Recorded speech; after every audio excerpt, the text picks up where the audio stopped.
Hey kids, do you like professional wrestling? Well, we like professional wrestling too. We better, because there was a lot of it this week. I am Jeff Hawkins. He is Chris Novembrino. Quick note up top, I'll be rejoining the Fightful family on Monday doing Raw uh, review with Sean Rossap, as Denise Salcedo isn't going to be able to do it. That'll be fun, Chris. Yeah, well, I'm happy you're finally working things out with your family. The thing about doing Fightful post shows, at least now, is like most of the people who go there don't remember I was ever there. And I don't mind it so much. It's just the Denise Simps. I have no problem with Denise. It's the Denise Simps that I'm gonna have a problem. Oh, you're not Denise. I don't want to listen to you, old man. Get off the thing. Get Grandpa back to the home. I get a lot of those comments in the chat, and they don't affect me until about the 30th one, and then it's bad. Oh, by the way, Chris here has been working on his novel in an abandoned hotel in the mountains in the snow and killed Scatman Crothers. So, congratulations on that. Yeah, this past week here, I spent my first night on top of a mountain, which was exciting. On Thursday, we had a snowstorm come into Albuquerque, and I had to go up on Sandia Peak and spend the night in our upper terminal and shovel snow and Ah, push snow off the mountain and basically keep all the so the worst part, I mean, the conditions were in the negatives with the wind. The wind was pretty brutal. I mean, it was starting at like around 4 degrees, and then with the wind chill, we were down to like minus 15. The problem became that we had crosswinds, so we couldn't throw oh, it that off of the sucks. face of the mountain, and then sometimes off the back of the mountain too was not an option. So it was like a logistical problem of where are we going with the snow. In an ideal scenario, we'd like to, just dump it onto the ski side, right? Like, but there was a couple of times where I did that and they got blasted with it in my face. And I have a balaclava on and like my like triple layered hoodie thing config that I have all set up and everything. Like I got this cold thing down, but yeah, I got some snow on my face a couple of times and I was just like, this effing sucks. The people I who really like snow are the people who never lived in it don't at get me any wrong. point. I It's I fine. it's I, fun. I like my hot pants. I got yeah. I got heated I got heated pants. It's Oh, did you fun get wearing. did you get heated pants? Okay. Yeah, they rule. And A I've got balaclava is a game changer. my It really balaclava is. my balaclava hoodie thing for like head coverage. Like, dude, I got head and neck down. I got heated gloves. I mean, Hot my hands? Do you have the packets of hot hands that you stick in no, your no, pockets or no. anything like that? They're Okay. actually they're battery powered. See, I I don't got I trust got batteries in the wet. That's my problem. But yeah. they're 3M like waterproof sealed. Same thing with the snow pants. Okay. Mm, and like they charge up relatively quick, and like none of these things are particularly expensive. Um, and for it, when you are working in these conditions, it is the price of comfort versus actually causing yourself physical harm. So like, yeah, okay, you're comfortable, but also like you're not getting frostbitten. So I've got the heated clothing game down now at this point. The other element though that is rough with the shoveling snow is doing it at altitude. Like the mountain is Yes. at 10,378 feet. And that means it has 17% less oxygen than at sea level. And it is tiring. I did 75 minutes of like hard pushing on Thursday night overnight, and when we went in, I was sucking wind in a way that I have not sucked wind in a long time. I got out the scale when I waited today after that like shift and like the rest cycle, and I'm like down like 3 pounds, and I totally look it, and I felt it just from the work cycle here. It's a lot.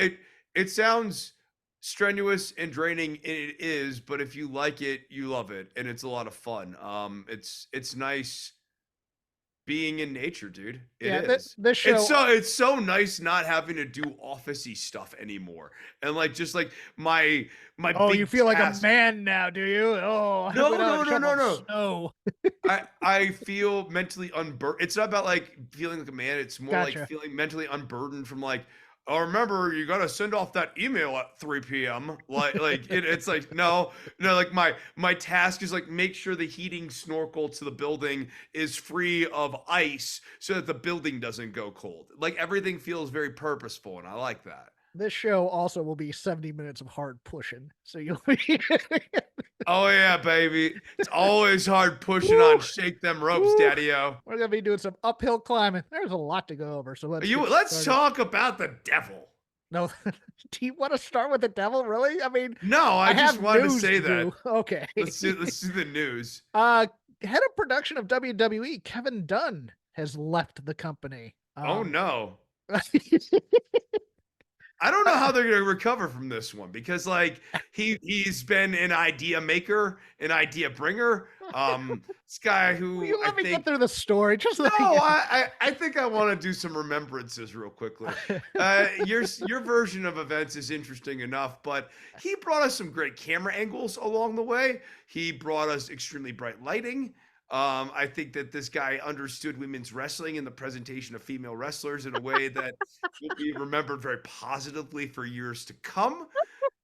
And he was beloved by a lot of his colleagues, both the ones that you know from the wrestling world, but also the ones that I know from behind the scenes. And can I just say, as a man who has actually spoken to Kevin Dunn on the phone, Have you? I'm gonna yes, yes, back when I was captioning.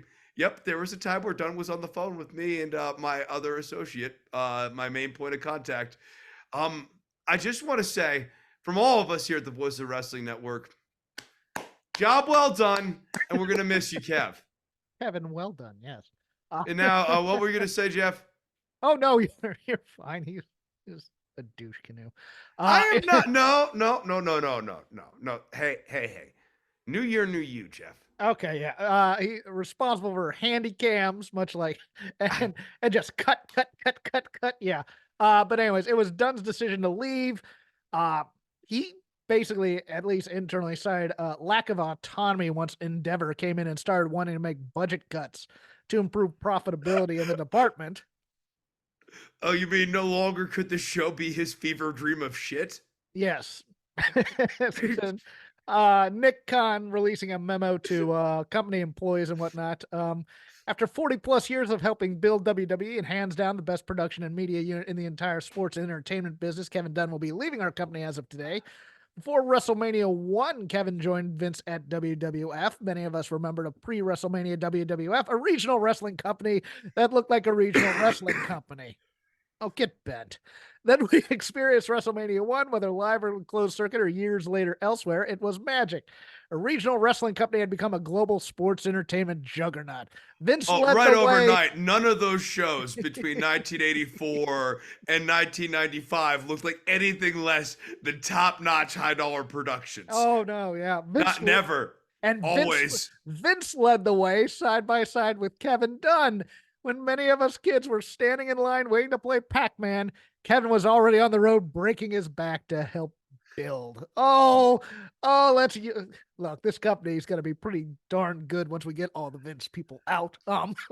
I just like okay, I don't understand how you could talk about a guy being the hands down best visionary production guy in wrestling and then just let him walk through your building. It's heartbreaking. I think it's sad to see people not be appreciated fully, and I hope that AEW makes an offer. Oh God, why would you do that to us? Why? No, please, God, no. Well, I mean they've been grabbing all the other spare parts. Yeah, Dunn. Some of Dunn's comments that came to light over the years, especially about female wrestlers. Yeah, you're exactly right. I won't miss him. I, I feel like my eulogy for him sort of Oh no, essentializes I kind of all want that we to. needed. I kind of feel like the need to clip that and give it to Rich and some for his little shorts thing that he does on the Voices channel. Maybe I will. It might take a little extra work, but I might do that for you. Masashi Ozawa, better known as Killer Khan, passed away at 76 on December 29th of a ruptured aorta happening in his restaurant. Khan, most famous during like the Bob Backlund era of WWF, but for my fandom, was a big part of World Class Championship Wrestling. Became a territorial star after Karl Gotch came up with his Mongolian character, which he first used as a headliner in Mexico as Temujin El Mongol. Then, as Killer Khan, he was credited with breaking the ankle of Andre the Giant with a knee drop off the top rope. Although that was basically a kayfabe story because Andre had actually broken his ankle getting out of bed that morning. But the promotion quickly came up with a cover story to build up a feud for Andre's return. Usually managed by Skandar Akbar, the World Class Championship Wrestling run saw him team with the Freebirds, teaching Terry Gordy the Oriental Spike, which is the story I remember, and then later turning on him after he was paid off by Akbar. Do you remember Killer Khan at all? There is a great bloody match one-on-one between him and Gordy that was circling around the internets off of YouTube that is fantastic. Yeah, anything on Killer Khan? I unfortunately got nothing on Killer Khan. Okay, not a problem. But yeah, I believe also that the character in the Nintendo Entertainment System's Pro Wrestling video game is based on Killer Khan as well. If you remember that video game, I don't know if you do or not. Wait, what The one with Starman and Fighter Hayabusa. Oh, okay. The Mongolian character that they have in okay. that, I think, is based on Killer Khan. Okay. Well. Okay. I didn't play that one as much. Oh, really? Like Okay. I know. Okay, so like I played Saturday Night Slam Masters a fair amount, and I know like Jack the Greater is based off of Vader, for example. Just and the great Kabuki is based off of the Great Muda, very obviously in that game. And then I also, of course, like played all the WCW and WF games. But Mania Challenge was a big one for me. It was the sequel to Map Mania, but they're only but it added a drop kick, but it took out a lot of the characters. But there was a character that was obviously based on either Road Warrior Animal or the Barbarian. There was one based on Hulk Hogan, and the other one was just based on, I think, Bruno, but I don't know. But yeah. Anyways, Money in the Bank weekend announced by Triple H at a Peacock media event for the weekend of July 4th in a country that does not celebrate the 4th of July, Canada. So the Friday SmackDown, Saturday Money in the Bank, and then Sunday there'll be an NXT takeover event happening there. Make your plans, kids. I mean, I think it's a better choice than doing, a show in Saudi Arabia for the 4th of July. Oh, God. How am I supposed to move on after that? Okay, all right. Patrick, no additional thoughts on that one? No, not really.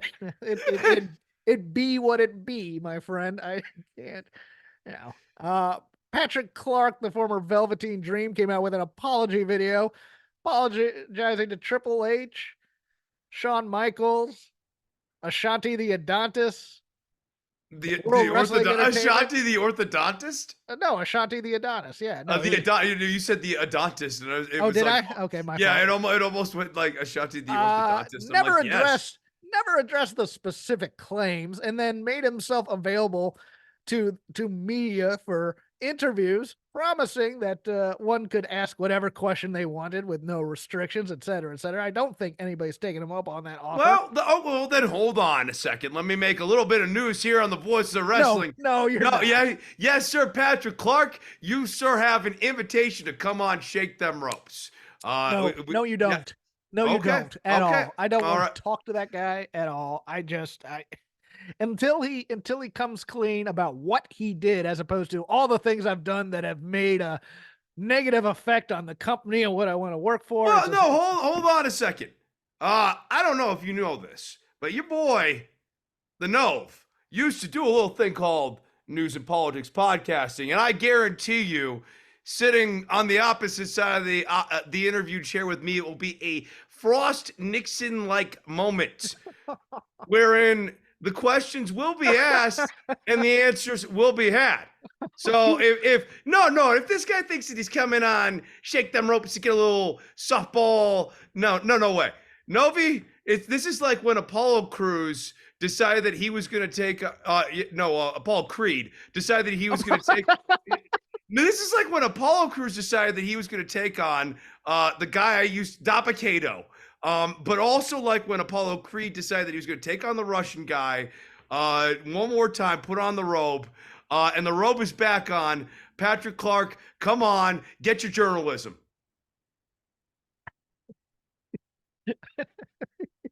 No. This is why Rob would never have me on when we had guests usually.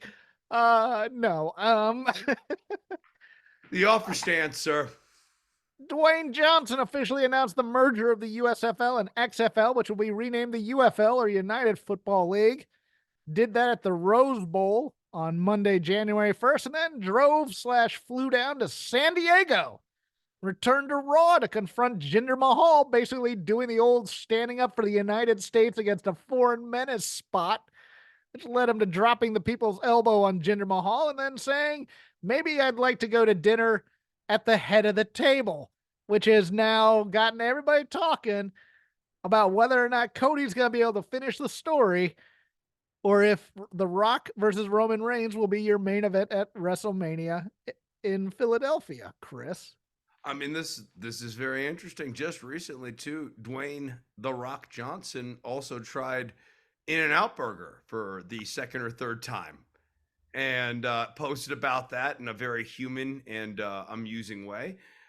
I think that Cody Rhodes' likelihood of completing the story decreases at the more time elapses, especially as the story doesn't seem to be very story-like. It seems like we just occasionally it feels more like short stories that get written in drips and drabs. It doesn't I have not felt like we've been on this inevitable collision course between Rhodes and Roman Reigns throughout the year. It's felt like Reigns has been having his feuds, and Cody's trying to get back into title contention.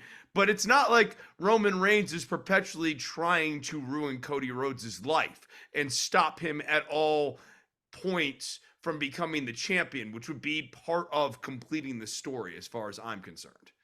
The best joke I saw about this was Tom Green, our friend of mine, saying that George R.R. Martin was going to finish his stories before Cody ever did his. I think you're on to something with that. I think the major problem was we basically took Cody Rhodes and Roman and separated them.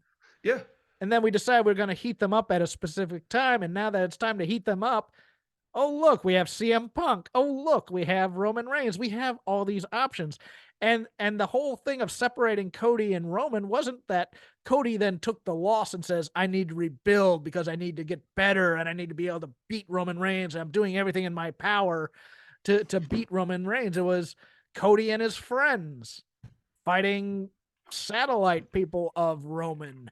And Cody Rhodes coming out there fighting the Judgment Day. The Judgment Day fighting the Judgment Day. Yeah. They have nothing to do with Roman Reigns. If anything, the Judgment Day have a slightly antagonistic relationship with the Bloodline. Like he is not doing things that all formulate together to be a quest or a story. And the interest, therefore, in seeing him complete the story wanes. And for a guy who I do think, cares and pays attention to the beats and stuff, like Cody does, he cares about the promos and like what he's saying week to week. I think what he's kind of missed is like, all right, if this is a story, and I never believed that it was, I just believed that he lost at WrestleMania. But if this is a story, then I need to make sure that over the next 10 months here, I am doing things that feel like I'm questing back down the road, like Lord of the Rings. And he didn't seem to have a very strong road back from losing at WrestleMania. Right. I mean, it's Rocky and Apollo after Rocky won, where it's like Rocky is doing everything he can to get a rematch, and Apollo saying no, I don't want to do that, and eventually has to give in. But at the same time, I think the story may have changed between the regime changes of Vince and Triple H. I still think the entire story under Vince was about Roman, and that eventually Cody might beat him and then become the bad guy as his family turns on him, and then Roman, climbing the mountain to win his title back when Cody becomes my precious, after winning the title or something to that effect. Now I think there's far too much complication. And the question of, do you need the title on the line to have this feud? To me, the answer is an obvious, in terms of Rock and Roman. To me, it's an obvious yes, because without the title, it becomes an exhibition. It doesn't. I mean, the head of the No, table and means nothing. they already tried doing a match for the head of the table as a Yes, with stipulation. Jey Uso, right? It was stupid, Yeah. and yeah, it was like the title and the head of the table. It's like if you got like an all-star team from the 80s to play, a modern day team now, and it's a nice exhibition. But if you put an actual championship on the line, well, then the stakes become increased. George Foreman was an interesting story when he came back to boxing, and his matches were always nice, but you put him in there against Evander Holyfield for the title, then the stakes are much much higher, and it's something worth watching. And to me, having Cody face somebody else for the title, and then having this consolation title belt feud, because the one feud that doesn't need a title to me is Seth and CM Punk, because it feels like there's some animosity there on screen already that you can then build on. That doesn't need a title, especially not a fake title like the one that Seth is carrying around. But to me, the greatness of Roman Reigns right now is the fact that he holds both belts, not that he's head of the table. Right. And I mean, I just the table doesn't exist. There's never been a table. Yes, we have not seen meetings at any tables of Uh, late. I mean, like, I know this seems silly, and I know it's an abstract concept, but at some point, don't you think we should have seen the table by now? Yes. Like Roman should have a freaking like tribal table thing. I'm not saying that like I love this, we need to do this, that it needs to be done in like, Thunder Island tropical getup or whatever. But like clearly there should be some table that we cut to and see scenes at on a regular Like basis. The Godfather or Like the mob Godfather. movies or something like that. Exactly. Like it could be like just a dark marble table or something like that. And like people are sitting at it and like stuff actually happens at the table. Yes. They determine whether or not they want to go into gambling or drugs. We we have a kids table. Favors get Sammy can asked sit on the there. day on the Yes. day of his daughter's wedding. Yes, of course. All that stuff. He walks behind somebody with a baseball bat and brains them. It's great. Uh of interest, NXT sent Charlie Dempsey to All Japan to have a match for the Triple Crown.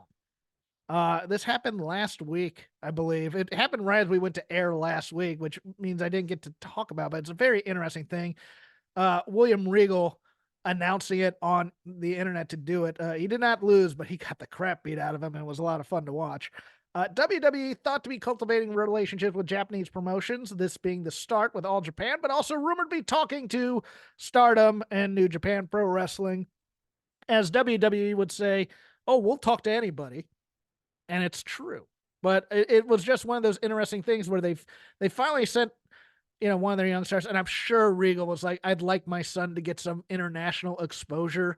Can he go over there and do this for him? And Triple H, who loves Regal, said, yeah, sure, go ahead. I want to see more of this. I wanted them to take people who aren't progressing and go train in Japan or something like that, and then come back and be awesome. They wasted, like, I'll just use this as an example. That Aaliyah girl was in developmental for 6 years and never got any better, but she had potential, at least, if you had sent her to a dojo or something to get other training. But of course, that was at the time where it's like our training is the only stuff that's any good. And of course, Charlie Dempsey, he has so many people who have mentored him through these years. He can go to an international company and not embarrass himself or anything like that. He doesn't need quote unquote further training, but further seasoning and exposure is good. And there's a difference in that. I get that. But any general thoughts about that? Look, I think it's cool Charlie Dempsey got tapped for this. Dempsey's awesome. He's a really strong talent. I mean, I Everybody thought it think was going to be an Ikemen Jiro swerve because Jiro's in All Japan, and he's still doing the jacket stuff, and they had a match that they were announcing. Oh, an NXT talent is going to show up here in All Japan and challenge for a match, and it turned out to be Dempsey, which was kind of awesome. I think, yeah. and like I Dempsey and Kemp as a tag team would be a lot of fun on the main roster. Kemp doing more of the talking, and then them just being like this no nonsense grappling team. Kemp's Especially brother had a dark match on SmackDown last night. Okay, Gable okay. Stevenson is Gabe back in the mix. Steveson. Yes, Yeah, I know Stevenson. it's always it's I say tripping. Stevenson, and it Yeah, sometimes yeah, it comes out as Stevenson, but I did. yeah, yeah. Wrestle Kingdom. New Year's Dash happened this week. Tetsuya Naito, your new IWGP World Champion, beating Sonata. And new president, Hiroshi Tanahashi, belted himself as TV champ, beating Zack Sabre Jr. Chris, hot takes. Is Tanahashi the new Jeff Jarrett? You know, I this this is exactly what we were talking about. Was Tanahashi really that much of a negotiation chip to get like Okada and Nakamura like versus like Nakamura? I mean, dude, Tanahashi's he was very good. That was like 10 years ago now.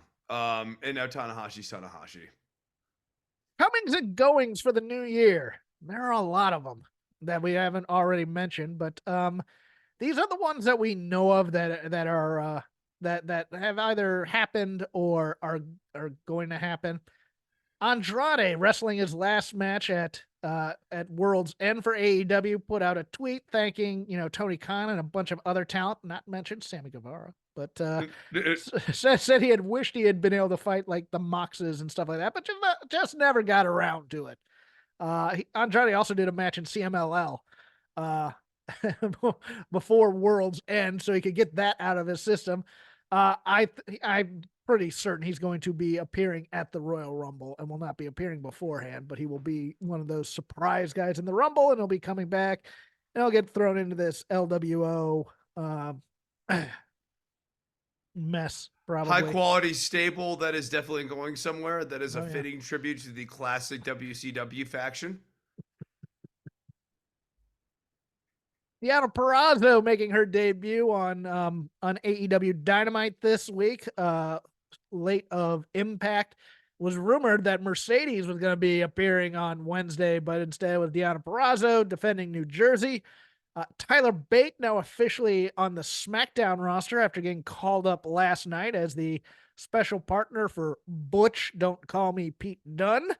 Also debuting last night, although they've been on the roster for over a year now, the Authors of Pain and Paul Ellering have aligned with Karrion Kross and Scarlett to form a faction. Over in New Japan, the former Dolph Ziggler, Nick Nemeth, appeared on Wrestle Kingdom, and he was later challenged by David Finlay. That's supposed to happen at whatever the card is up in San Jose, something in the Valley. I can't remember the name of it, but it appears he'll be at least having a bit of a run in New Japan, or maybe he's just here for New Japan in the United States. And also at New Year's Dash, one Matt Riddle challenged Hiroshi Tanahashi for a match to be done in the future. It looks like New Japan has decided to get back into the Matt Riddle business. uh, And and he's then hotter than ever, baby. Oh yeah, and then Tama Tonga said backstage, this might be kayfabe, this might not. This is very hard for me to say it. I just have made up my mind today that this will be my last month with New Japan Pro Wrestling, saying that he misses his family and wants to do more stuff in the States closer to them. Any thoughts on any of those moves, Chris?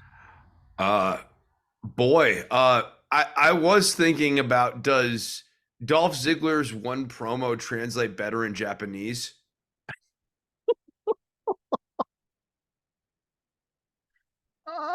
He apparently I think I didn't watch his promo afterwards, but he jumped Finley at the press conference afterwards to fight him off. And let me guess, everyone has been counting him out for years and not taking him seriously, What and that about me? he's never gotten the opportunities. What about And, and me? he's been the show off, and every time he's been given the ball, he's always taken that opportunity and ran with it. And no, I mean, I just wonder how that translates in Japanese because you're gonna be reading it a lot. He'll do it in English, and then the translator will write it down on the pad and do the same inflections on it, much like the Brian Danielson promo before Wrestle Kingdom. Yeah. Rumored moves that are going to be happening. Mercedes slash former Sasha Banks on the day is either imminent to go to AEW or is still talking to both companies. I'll get into that in a moment. Wrestling Observer reporting Camille, former NWA Women's Champion, is probably WWE bound for NXT.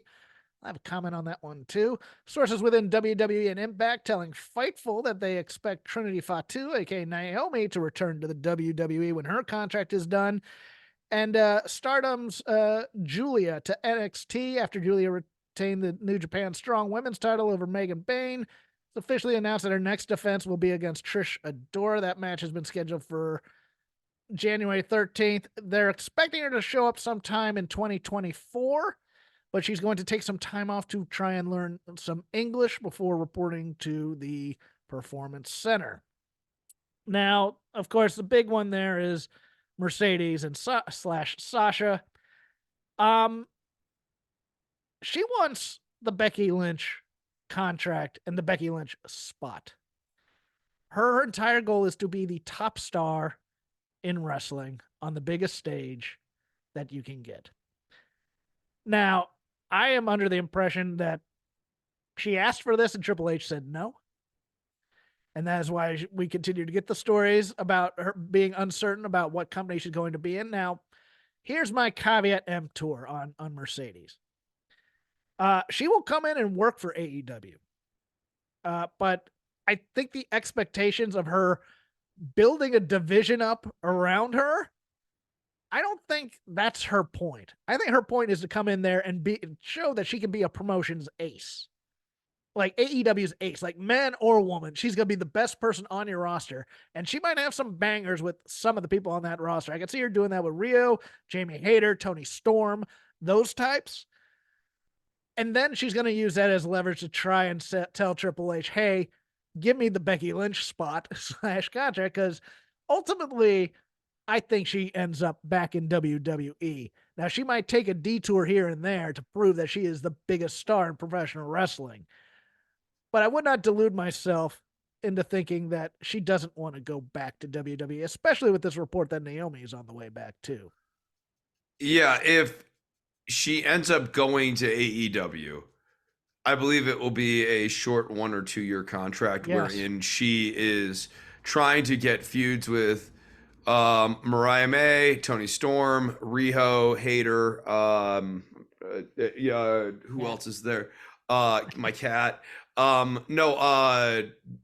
there's nothing wrong with that. Serena Deeb. I mean, like, if she does 2 years and then makes that and if AEW is smart and actually makes it a win-win for themselves rather than do a Jade Cargill sort of thing, they can win, she can win, and then they can part ways having both won. Yes, and having a mutually beneficial situation for both. Even if it's not a forever situation. Yes, like there is a way. Yeah, right. And there's so many people that think it has to be a forever situation. Look, do you see how WWE treated you? Blah, blah, blah, blah. It's like, dude, people got their own things, man.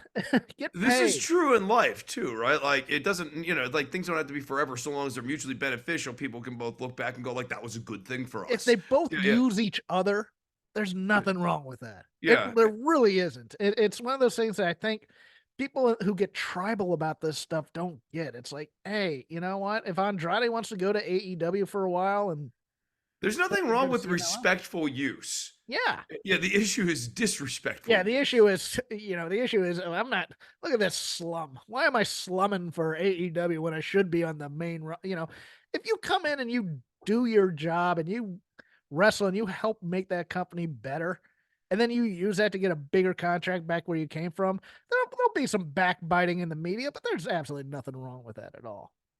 Now, on the Camille side, I had her pegged as going to TNA / Impact, but her being WWE bound and for NXT is very interesting because I think it's an insurance policy against one Jade Cargill, who you just mentioned, because they fit kind of the same slot.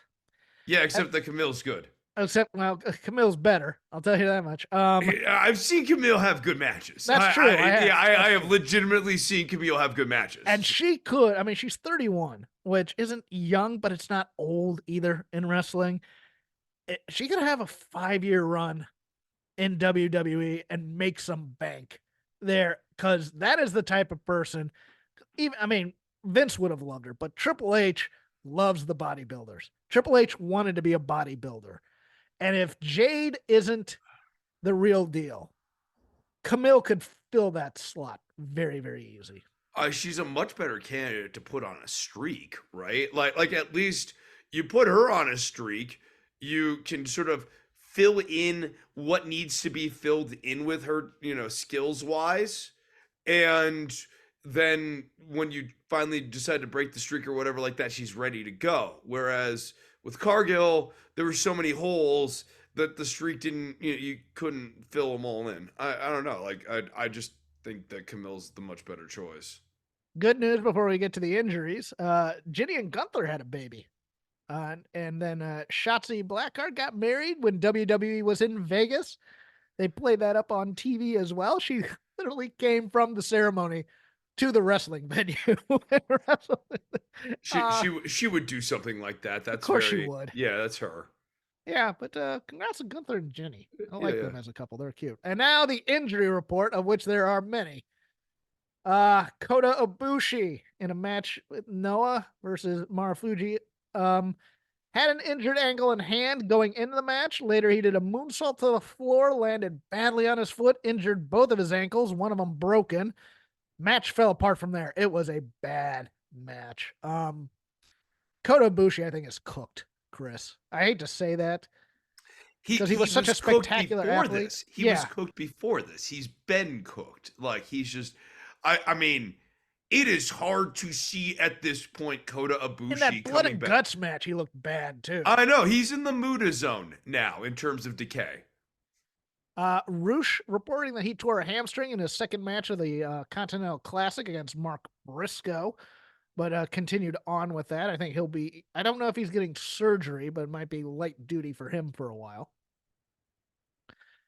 Keith Lee pulled from World's End at the last moment. He was supposed to face Swerve Strickland, but he says that he came out saying injury that had been lingering since his match with Shane Taylor on December 15th. All Tony Khan would say it involved swelling and it wouldn't get any better, so they decided for caution. Chris, that match with Keith Lee and Swerve Strickland's never happening. It's never happening. It's been 2 years. It's never going to happen.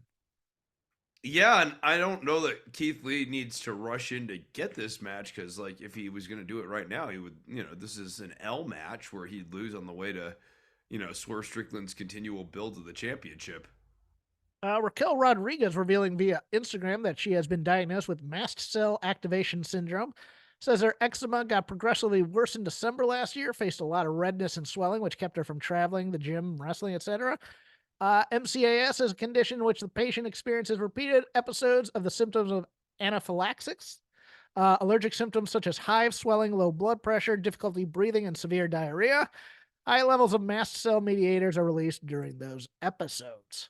Yikes. Yikes.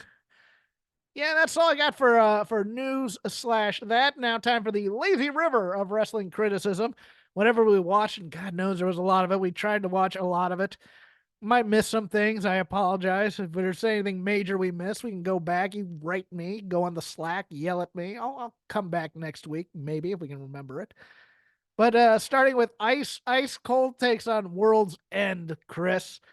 And we were talking before the show about the Chris Jericho situation and the booing from the Wrestling Observer. Another major of the aspect of the show involved Chris Jericho. Nick Hausman, a reporter, got himself in the middle of a situation with Jericho and CM Punk and Ace Steel's lawyer, Stephen P. New, as noted here last week.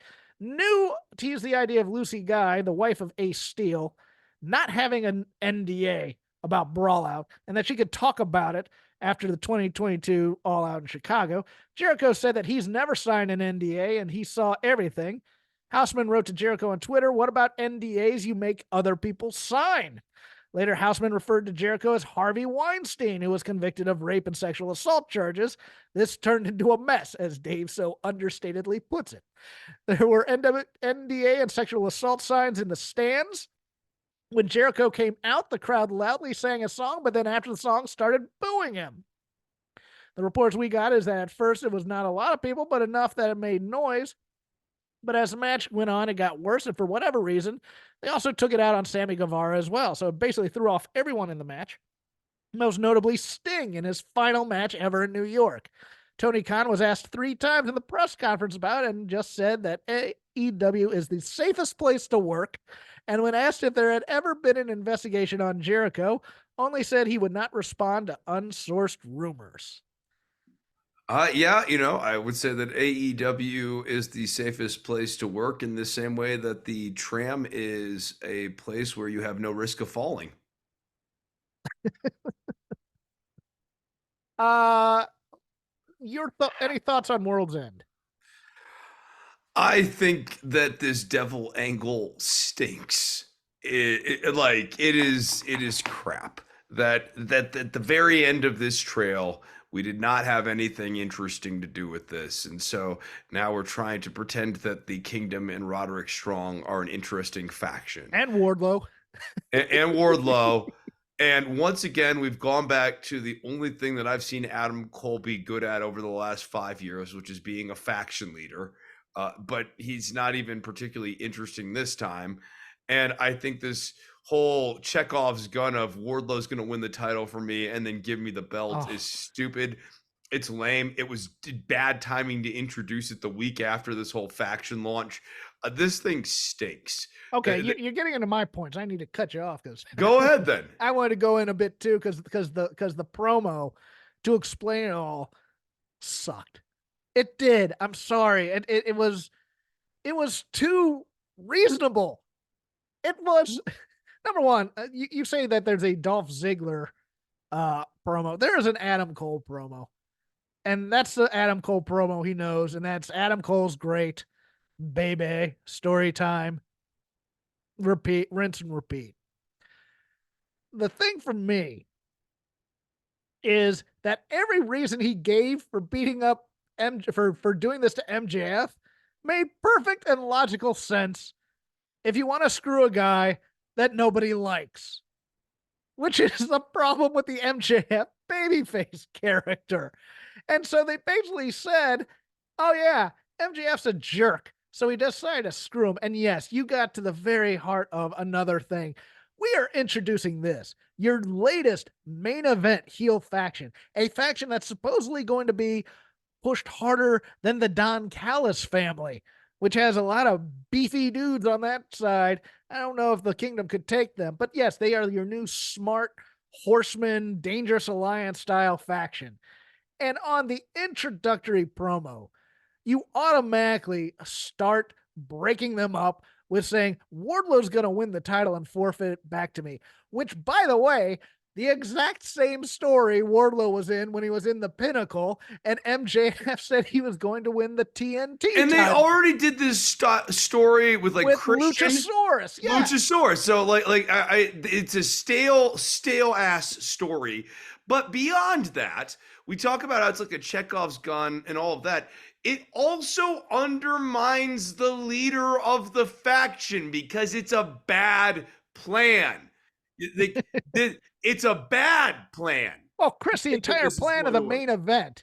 It's a fundamental misunderstanding of human nature, which evil heel villain leader should inherently know because he's a snake. If someone was doing this, would he ever do this? Of course not. So, this is clearly, for that type of character, a dumb move. When you're trying to establish them as being smart, it's already questionable what kind of wisdom it is to put the belt on Samoa Joe, especially when you don't have any real clear plan on how to get the belt off of Samoa Joe. But then to follow it up with Wardlow and that being this triple shot, bank shot, Rube Goldberg machine to how Adam Cole ends up with the belt makes this faction look really stupid. And then Roderick Strong and the Kingdom are still goofuses. So well, not just that. This entire thing, the Adam Cole hanging out with the Kingdom segments, which were turned into the high comedy so much that we had to turn them twice, where we thought the Kingdom was really using Adam Cole. No. Adam Cole was doing this all along. So all those reactions and stuff were dumb. How do you rewatch those? I haven't done it because I know it would just hurt my brain, but I actually want someone to try to rewatch them and come up with the seeds planted narrative Yeah, on this, because most of those like punchline beats only read and make sense in one direction, and it's with them in an yes, antagonistic relationship. yes, and So then it's not like there's subtext in this stupid fourth grade humor, like the one where they're in the mental hospital or whatever. Like there's not depth there. and then the entire plan for the big reveal is that Adam Cole has been rooting on MJF to be a better person and to be a good champion. And the entire Rube Goldberg is revolved around, well, at some point MJF's going to want this ring because he just won't be able to beat Samoa Joe. And then we can reveal ourselves when I hand him a chair. Then, as though the faction has not been shown to be dumb enough with the Wardlow Rube Goldberg machine to get the belt onto Adam Cole, after they do this big public reveal in the ring, well, guess what happens? Everyone who they've attacked comes out and attacks them. So, like, on what, 2 or 3 different occasions during this debut promo for the new smart faction, we see them do multiple stupid things. And we're supposed to take them seriously and be worried that they're a real threat when they've made too many enemies already to count. And yeah, and not only that, the enemies come out to attack, which I actually like. I like that I that like I like Switchblade that. doesn't remember, but then they hide behind the doctors. They don't leave or anything. They're hiding behind doctors, the big tough guys that they are. So they're cowards too, and you're just like, oh my god, what are we doing here? And then what the icing on the cake was the aside that basically Samoa Joe and Cole were in cahoots, and he hired them to attack Hangman. Hangman comes in like a ball of fire during Dynamite. He's an hour and 45 minutes late to work, by the way. That made me laugh. But I liked him coming in being angry, but then he goes, okay, I'm gonna go start a fight at some point. And what they should have done to me is, okay, he goes into Joe's dressing room or into this uh was it Undisputed Kingdom thing, and they're not there. And he's trashing Banger name, by the way. and he's Really shows you that they're coming up with new ideas here with the and he's Undisputed trying to Kingdom. find them, and then he decides, barring that, now I'm gonna go down and beat up Swerve. And I'm like, okay, fine. They cut out that middleman, and they just decide to go into to Page deciding to go back to the well again and attack Swerve. I'm here for that. The fight star, we know he's gonna be angry and stuff. He storms down to the ring, and then he just stares at Swerve. I'm just like, we don't need the added drama here. Just punch him. Just punch Swerve or punch Nana and Oh, just by the get the way, fight on. staring at them had just been demonstrated to be a stupid idea by Garcia and Matt Martell. I I like hadn't thought of that, but you're they right. just showed that that was a dumb idea. You don't just stare, you punch or go.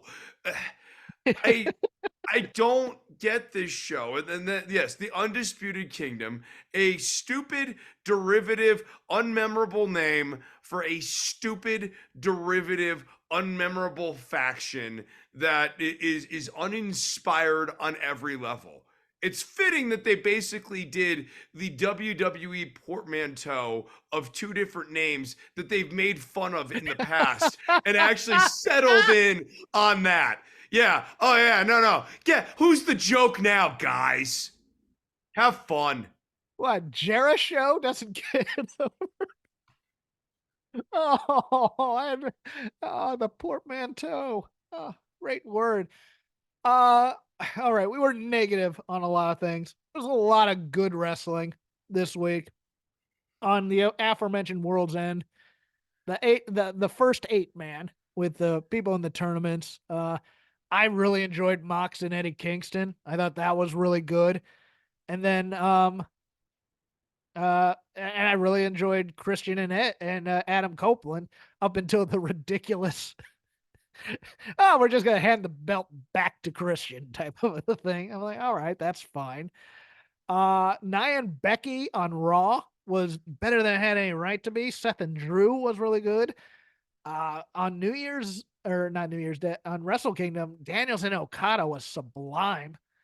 I mean, it was really good. And I on Dynamite on this past Wednesday, I loved Darby and Takeshita. I absolutely Darby is my favorite high flyer because he's the only one I believe because he kills himself every time he launches himself. He's a human missile at it. But my God, that he's shortened his life by 5 years on that match. Anything that stuck out to you wrestling wise that you really liked since we were so negative on that Cole No, thing? look, I mean, well, yeah, and I think it deserves a lot of focus because they've spent months building up this to be the new narrative structure, and they chose to debut it at the start of the year. So, like, they want us to focus on it. It gets our attention. It was not great attention. To focus in on, like a smaller beat that I thought was nice. Like, I thought Garcia and Swerve had a really fun match. I think they're doing a good job with Garcia and like his slow, like endearing turn. And I enjoy Matt Martell on commentary. I do too. I think he's very funny. The part during that match where Matt Martell asks them, can he attack Prince Nana? And then the commentators go, no, no, no, you can't do that. There's a solemn vow that announcers never get up from the table. And like all of them sort of with like complete deadpan say solemn vow. I really appreciate it. Like that had me laughing pretty hard. I Uh, do love these shifting rules, though. Well, we've said there's no outside interference in this match, so there's no outside interference in this match. As if, why can't we do that for every match then? You know? Right. Like why wouldn't that be a standing rule? It's like an Yes. exhibition match with outside interference allowed. Like those are default rules. It's like they're playing the video game and that's what it loads in on. So like those are Yes. the standard That's a rules. perfect thing. It's like, well, I never changed the setting Never from change the settings no on this. outside Yeah. interference to this. As well, uh, I'll tell you what absolutely killed me, and it's dumb comedy, but I love it. Our truth in that match with Miz versus the Judgment Day, saying "I'm sorry, I love you," pulling the HBK thing. I died at that. I did. I hate our truth being involved in the Judgment Day storyline, but now we've gone to the point where it's so stupid that he's in it Whoever that came I'm starting to like whoever it. came up with that, whoever came up with the deployment of I'm sorry, I love you for that. Oh, oh, uh, So I'm going, did he just do that? I had to I rewind it for I a know. moment. I'm like, oh, damn it. The most dramatic moment in WWE history, perhaps, and they Yeah, just decided. to invoke it right. I mean, I appreciate it because it's a callback to like Yeah, history too, yeah. which makes the humor funnier. I don't know. It's good. It was that was a funny Again, I beat. need to reiterate, Nia and Becky was actually a good match. Yeah. If you had told me that Nia, who hadn't been wrestling for a couple years, I mean, yeah, she's been back since for a little bit, but she hasn't really had like She hasn't long been matches. good. Yeah, Yeah, she she hasn't hasn't been been good good. either. Yeah, Yeah, yeah. I just She's dropped a bunch of weight. I mean, she yeah, looks physically she's improved for working sure. at it now. It looks like, Yeah, and that was a yeah. big complaint of ours earlier. And then of course on Raw, Seth and Drew, dude, I hate this story, but I love their match. Although their story makes sense, though. I mean, Drew's in his feels, man. Drew's heel turn. Drew's heel turn's actually one of my like more fond heel turns Yeah, the in Drew recent. part of it's great. Right? Seth's No, no, no, no. And I character. know I find his character annoying, but like no, Drew's heel turn I think has been unbelievably well structured and is very coherent and like it's he's a guy who is sympathetic who does like things that are not sympathetic but like his logic's actually extremely His sound like logic is one of a normal person who remembers things that happened to him. right and it And makes I sense love that. and the realignment and the reshifting of who's in and who's out has left him out because now all the people who are quote unquote in are people who have been dicks to him So he hates them, as he should. But then people hate him because he hates people that they like. Yeah. It's a very good and natural storyline. And my problem with him being aligned with Rollins is just that like Rollins' character is so over the top, and this really needs someone more almost muted to like push the buttons of Drew. You know what it Uh, needs? It needs a mirror image of Drew in terms of people who have either screwed or been nice to him, and now he's on the other side going, "Hey, I was where you were at, and I got changed for the better because like Kevin Owens and Sami Zayn befriended me." I mean, he really needs kind of the Jey Uso here Yeah, to no, look. I mean, really, the place where this needs to go, in my opinion, is it's Drew and Jey Uso. That like, it with Jay trying to talk sense to him, like, look, I was doing it the wrong way, and what made me start doing it the wrong way was losing big in a title match. Yeah, Yeah, right, and then I did the same thing to you, and I and am it broke so me. sorry. Yeah, I It am broke so me. sorry. It Yeah. broke me. Yeah, yeah. And have Drew not accept that apology, and that's the catalyst for the WrestleMania feud. But like that's I think the move here. Your turn, sir. Ooh, I'm trying to think. Man, I need like what else happened this week that was of note that was positive. I'm not gonna say positive, but Mariah May's debut I thought was crappy. Um, Oh God, yes. It was crappy and clunky and like way too long and like I don't bringing out Queen whatever her name is like the whole usage of that rest. We liked her in the past. Queen on a not gonna work. Not gonna work here Not anymore. okay more yeah I almost called her Queen Antifada. That's not correct either. or Queen Amidala was almost where I was going and that's also wrong. Queen Anemata. Aminata. Aminata. Aminata. I almost had it. Yeah. Yeah, no, because she was secretly sneaky good on like the darks and dark elevations where she'd like team with Emi Sakara as like a chopping crew against baby faces. Like there's in but like who Mariah May should have been beating up is like a little Local cute, competitor. well, a local cutie pants competitor too. You know what I Yes. mean? Yeah, like yeah, and very much she's like New Jersey sweetheart or whatever. And like then Mariah May's whole promo at the end was goofy. I just think the whole Tony Storm storyline stinks. That whole promo was the Alexa Bliss emotional promo. Then she turns on him 3/4 of the way through. That thing sucked, and I hated it. It was so I mean, it was like, oh, I'm so excited to be here on this. Oh, in front of AEW when we know she's been a heel, and then she goes, and now I did it in front of New Jersey, and I get why both her and Tony Storm were trashing New Jersey was to help make the Deonna Purrazzo debut better. Um, But that also stunk. Deonna Purrazzo uh, has nothing on the I mic. I I give her a pass on this because I've seen her not in a arena situation, and it was obvious. And look, she's going to need to work on this. But if you're going to do arena promos, your voice can't warble because you're nervous, and that's Yeah. what was happening there. And Yeah. I have a lot of sympathy for that as someone who's done stand up comedy and things like that, where you're nervous and you're in a live and you're rushing to get the words out and things like that. Her promos and Impact that were pre tapes have improved greatly. So I'm hoping that she can connect the two together. But yeah, I would agree with Well, yeah, then I'll give it another shot here. I thought her initial walkout had swag. yes. I thought yeah, but then like Her thing is her gimmick and Serena Deeb, who was just reintroduced on Zero Hour on the AEW pay-per-view, are very similar.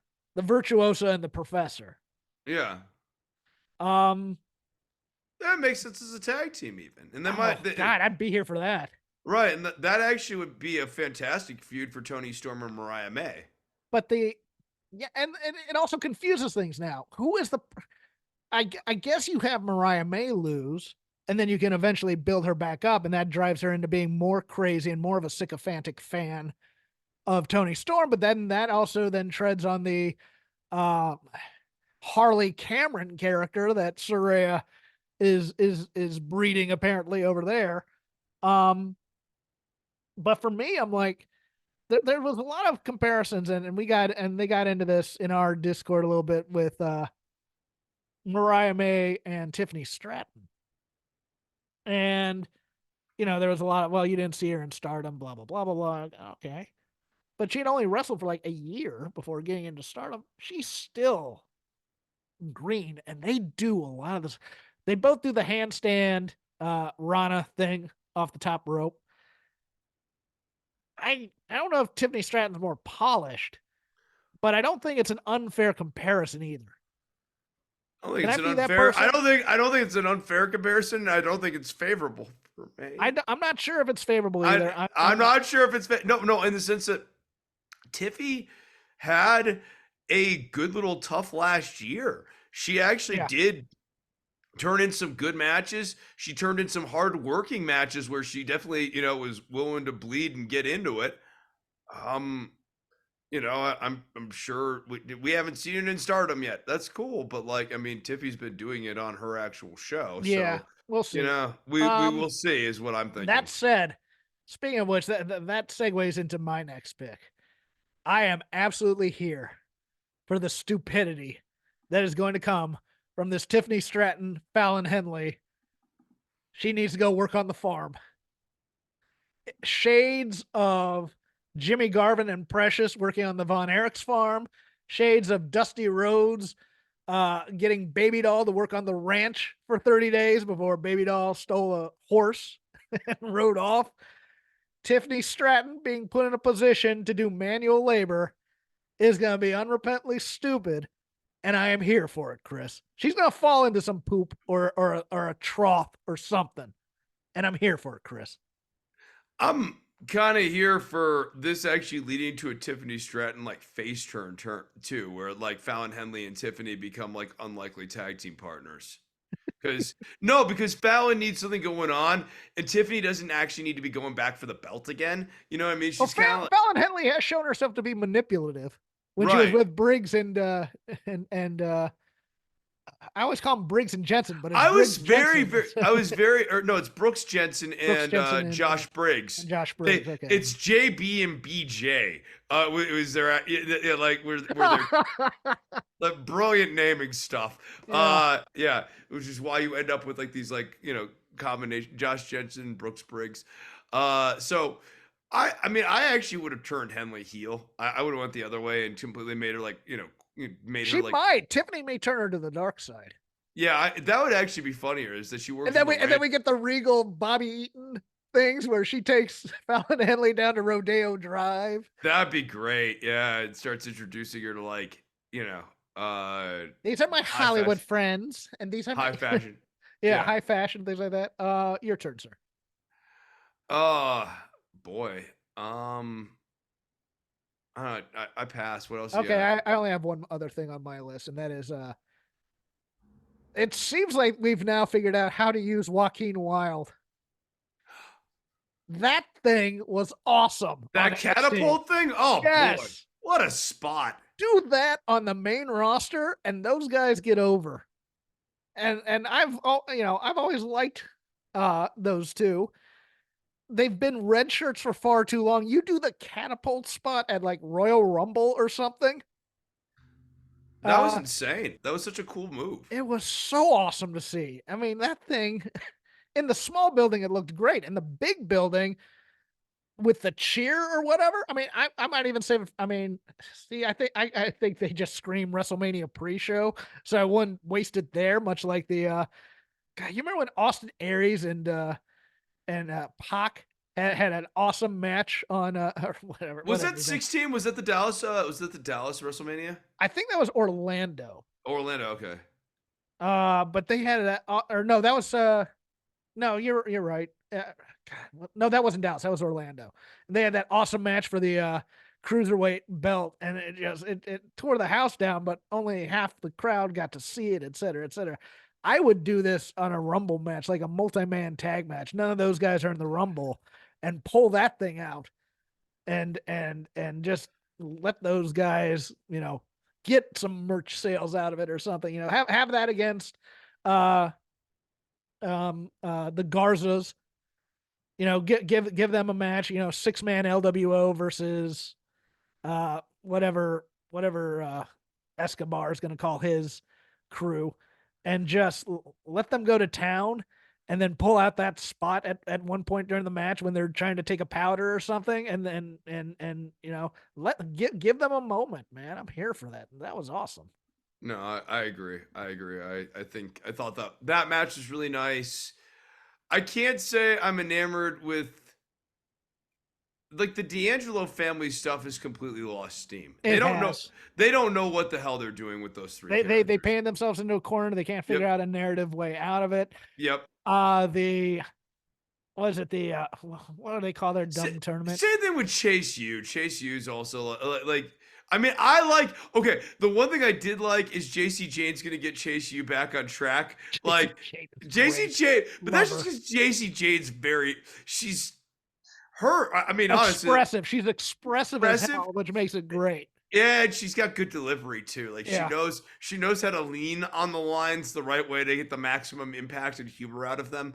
But I'm over Andre Chase, the sad drunk loser. Like Yeah. and Duke Hudson stinks too. Like the weirdest thing is the weakest parts of Chase U are now Chase and Duke. Like Yeah. it's the two women are the The interesting two part. women are the great part of the act, Yeah. which is just Not a good thing for they're doing a good job, but that's not a good thing. what's the Star Wars name of the guy who won the the tournament? Oh, is it Oda? I can't remember it, but that dude. I mean, all these guys were green. Oh, you mean Oba? You said Star Obafemi. Wars. Obafemi. You said Star Wars, and I was about to be like Jar Jar Binks. Like I don't. Yeah, Obafemi.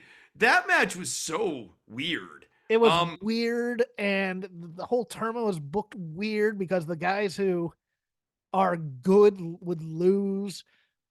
I'll tell you one thing though. I mean, if he can continue to improve, man, that chop spot was thunderous though. I mean, that was the one thing I saw. I was like, and of course WWE doesn't do brutish, violent, territory style. Get your crap in, and if you Yeah, can't handle it, Vader annihilates you. Yeah, Vader Ole annihilates Anderson, Jobber. Hanson type stuff. I mean, like that. That's a guy. That's a guy I'd send to All Japan right there. That dude. Just let him brawl on some people and smack some people around. Let him get punched in the face a few times. See if he wants to be a wrestler. And then he comes back. He's just the baddest mother effer in the NXT/WWE. I'm here for that. But yeah, it's weird how they do things. So they do things so stylistically. That would be such a better usage of a type of tournament like this. The winner gets an excursion to All Japan. Like instead of them like getting into the title contention for like these type of like developmental things, you set it up. They're the tournament winner, and that's the prelude. It's a to them scholarship to a new territory where you get to and that's the improve on prelude. yourself. Yeah. And so they hit that new territory with a little bit of an imprimatur of having just won a tournament in a built-in storyline and a bit of a built-in character. And then you also have a built-in reason to bring them back and then present them at a higher level too. And then you get smacked around for 3 months. Something like that. Yeah. I have nothing else. If you have nothing else, we can end it there. Yeah, I mean, other than I guess, Oh no. one last note, I did see to the story about MJF last week. I did see a sign that was very disturbing this week, and I'm not sure if it was or not. Maybe you can help me out. It said MJF equals emo. Now I need to ask you: do you detect the notes of anti-Semitism here in the disillusionment with the MJF character, or is it just me? This has been Shake Them Ropes. You can follow me on X at CrapGame13. You can follow the show at Shake Them Ropes. You can follow Chris, maybe, on Instagram at Dr. You can No, unfollow me later when you get bored of me. at DOCTOR_NOV. We are part of the Voices of Wrestling Podcasting Network. Once again, I will be on Fightful plugging this show. God knows why. And on the Raw After Show with our friend Sean Ross Sapp. I'm also on Fight Game Media on the Dynamite Show. About 20 minutes after the show ends, we do a live, thorough deconstruction. Also, really good audio on that network this past week with the with the Hook Awards with the our friends on the Boom show. The two AEW shows got together, gave some awards and some things. Stop the scrums; they're terrible. Uh, Chris, in addition to being a awesome show shoveler, he will shovel your driveway for $5 and a cup of hot cocoa. Has other projects as well. He'll tell you Yeah, about them now. yeah. I don't know if you see the fireworks there when I did the when you said that. Yes. Yeah. All right. Well, you can. I mean, basically, follow me on Instagram at some point here in the next month or so. My EP should start making its way onto Spotify or whatever. I'll make some sort of announcement about that. I need to get some shows booked, but if you're interested in following my antics on a mountain, that's the other place to find it out. If you're interested in seeing what it's like living on a mountain, cooking on a mountain, doing mountain things on the mountain, if you want to see some of the work on the tram and that sort of thing too, you can follow me there.